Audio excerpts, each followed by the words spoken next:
Bienvenue! Oh, you're here. Come in, come in. I am so glad you're here on a Monday. I mean that. Monday mornings need company. The kitchen this morning looks exactly like a kitchen that has been used thoroughly over a weekend. There is a smear of something on the stovetop that I am choosing quite deliberately not to examine. There is a dishcloth that needs replacing. And there is flour, and I genuinely cannot account for the flour. We haven't baked since Thursday, but there it is on the floor near the counter, appearing the way flour always appears, as though it migrated there of its own accord in the night, which I'm convinced it does. And yet, the windows are open, the morning light is coming in at an angle that turns everything on the counter, the jars, the board, the little bowl of stone fruits, into something almost golden. And there is a jam jar of sunflowers on the table. I cut them from the garden yesterday and forgot to do anything decorative with them. Just dropped them in a jar and some water. Propped the jar against the wall because the stems were too tall, and they are the most cheerful thing in the room by a significant margin. Tilting slightly, completely magnificent. Come in. The tea is on. I want to talk to you about warmth. Not the warmth that comes from the stove, but the other kind. The kind a yellow flower in a jar can change all on its own. Here is a Monday washroom invitation for this particular kind of morning.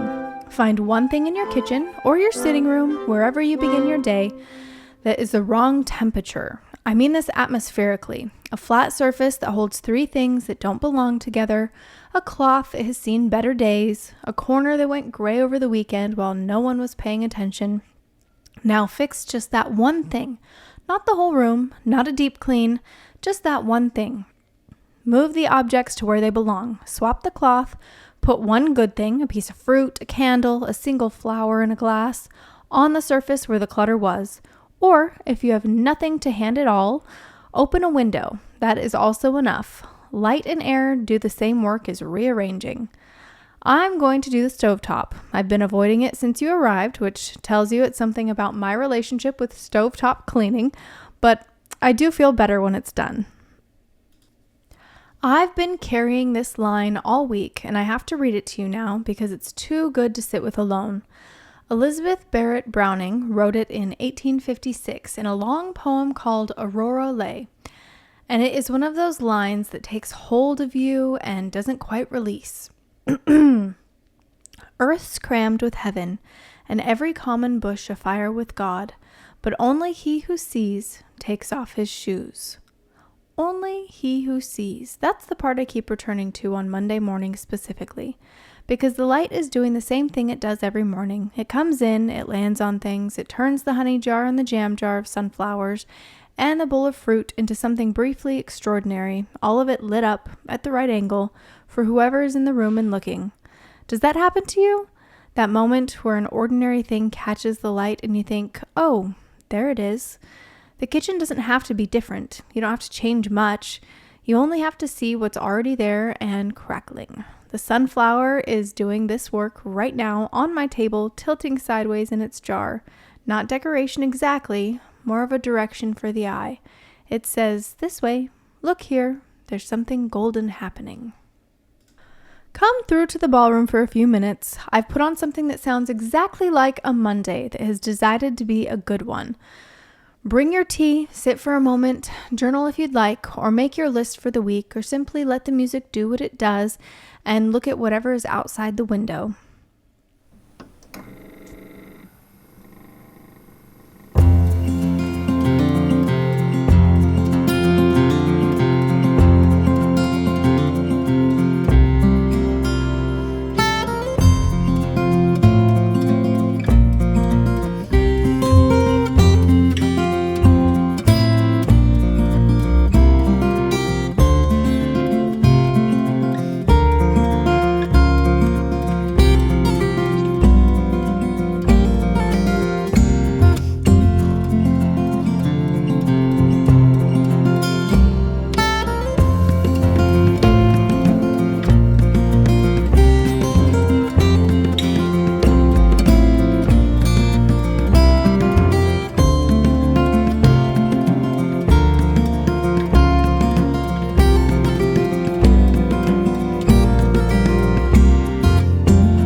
There, that's better. The week can begin properly now. On to the nursery. I want to tell you about the first time I bought sunflowers on my own account. Not received as a gift, not cut from a garden, but actually went to a market and chose them deliberately and paid money for them. I was younger than I needed to be to have my own kitchen, probably, and the kitchen was small and north-facing, and in winter it barely saw light at all. I remember standing at the flower stall thinking I should buy something practical, herbs perhaps, or nothing. But the sunflowers were there in a bucket, enormous and slightly unruly and far too tall for the jar I had at home, and I bought 6 of them. I had to cut the stems at an angle, and they still didn't fit properly in the jar, and they tilted sideways, and I had to prop the jar against the wall to stop it tipping, and the kitchen smelled like sunflower stems, which is an odd, dusty green smell, not particularly floral. And it was completely worth it. The kitchen was transformed, not decoratively, particularly. It was still small and north-facing and slightly damp around the window frame, but the temperature of the room changed. Something in it became warm. I've bought sunflowers at intervals ever since. Come in here. I want to show you something. Look at that windowsill. The honey jar is in exactly the right light right now. Amber all the way through, like something is lit from inside it. I've been unreasonably pleased with that windowsill all morning. Full confession, I moved the honey jar there 3 times to get it in the right spot. Worth it entirely. Let's talk about warmth in a kitchen, because I think it's something we feel the need for more than we admit. The kitchen that feels good is not always the most expensive kitchen, or the best designed kitchen, or the most recently renovated. It's the kitchen where someone has paid attention, where there's evidence of intention, however small. A cloth that matches the season, a jar of something on the windowsill, mustard, honey, dried flowers, that catches the light, the smell of something being prepared, or recently prepared, or about to be. Color does an extraordinary amount of this work, yellow in particular. There's something about yellow in a kitchen that operates at a level just below conscious awareness. It reads as sunlight, even when there isn't much sun. A yellow cloth, a yellow bowl, a bunch of sunflowers in a jar, a lemon on a white plate. Any of these things will raise the temperature of a room without requiring the central heating. The sunflower specifically has a long domestic history. Before sunflowers became an outdoor garden plant, they were grown as a crop. The seeds, the oil, the utility of a tall plant that turned to follow the light. That quality, heliotropic is the word, meaning it tracks the sun, is part of why they read is so cheerful. A plant that knows where the warmth is and orients toward it is a plant that is teaching you something about attention. In the kitchen, that lesson is about choosing warmth deliberately, not waiting for the room to feel different, but putting a yellow thing in it and letting the room become different around the choice. Practical ideas, if you want them. A bunch of sunflowers from a market or petrol station forecourt. They cost very little and last well in a jar. Don't overthink the vase. A wide-mouthed jam jar is exactly right. A yellow cloth or 2, the small cotton ones, or even a paper napkin in a glass near the sink if that's what you have. The color alone does the work. Something glass and golden on a windowsill. Honey is the obvious choice. The jar makes the most of the light, but olive oil works too, or a jar of preserved lemons, or anything amber toned. The light comes through it and the room gets a second window, briefly. Clear the surface you look at most, not everything. You don't need a kitchen that looks unlived in, just the one surface, the one that you face when you're making tea or standing at the sink. That surface, cleared and with one beautiful thing on it, does more for the quality of a kitchen morning than almost any renovation. I'm not suggesting you redecorate. I'm suggesting you move the honey jar into the light. That's all it takes, most mornings. A quick word, because you're here, and that tells me you understand what it is to love the seasons. On Wednesdays, I'm in the atelier, and one of the things I love to do there is design patterns with my daughter, Gwen. She came to art with so much joy that it became something we make together. Ladybirds and folk florals, pastel botanicals, warm linen textures, things that belong in beautiful rooms. The shop is called Gwen's Gardenias, named for her because she's the heart of it. Fabric and wallpaper is on Spoonflower, and finished goods, pillows, tea towels, bags, backpacks on Redbubble. The links are in the show notes. If you find it something you love there, truly it would mean the world if you would just grab it. Right, let's carry on. A letter arrived this week, the kind I find often folded near the door on Monday mornings, as though someone left it on their way in. My home feels very beige. I don't mean the colors necessarily, the walls are actually white, but the feeling of it is flat. I walk in and it doesn't do anything to me. I've tried adding things, but then it feels cluttered. I want my home to feel warmer and more cheerful, but I genuinely don't know where to start, and I don't have the budget to redecorate. I know exactly what you mean. A beige feeling is different from beige walls.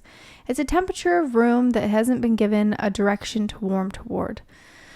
Here's what I've noticed. Homes that feel beige are usually homes that are trying to be neutral, and neutrality, sustained, becomes flatness. Something in the room has been removed or avoided because it might be too much, and in the removing, all the warmth went with it. You don't need a budget. You need one warm thing per room, not 10 things. One. It could be yellow flowers in a jar on a table.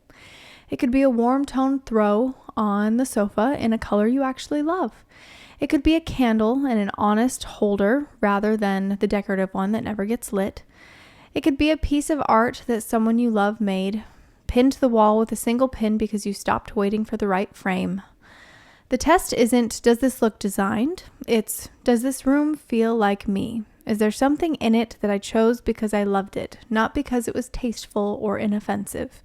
Beige homes are almost always homes where someone was being careful. A home that feels warm is one where someone at some point was brave enough to put in the yellow. Start with the sunflowers, a jar, 6 flowers, 1 surface. See what happens to the room around them. The stovetop is clean. I did it while you were in the ballroom, and I feel considerably better about the whole situation. I knew I would.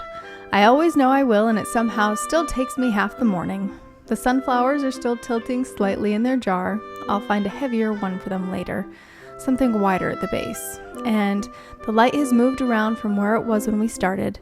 It's now doing something very lovely to the honey on the windowsill. Amber all the way through. I moved the jar 3 times this morning to get it in the right spot. Worth every second. I hope your Monday has some yellow in it, a small cheerful thing, even just the light coming through at the right time and you being in the room to see it. Tomorrow, I'll be in the dressing room if you'd like to come back. Until then, take good care of yourself.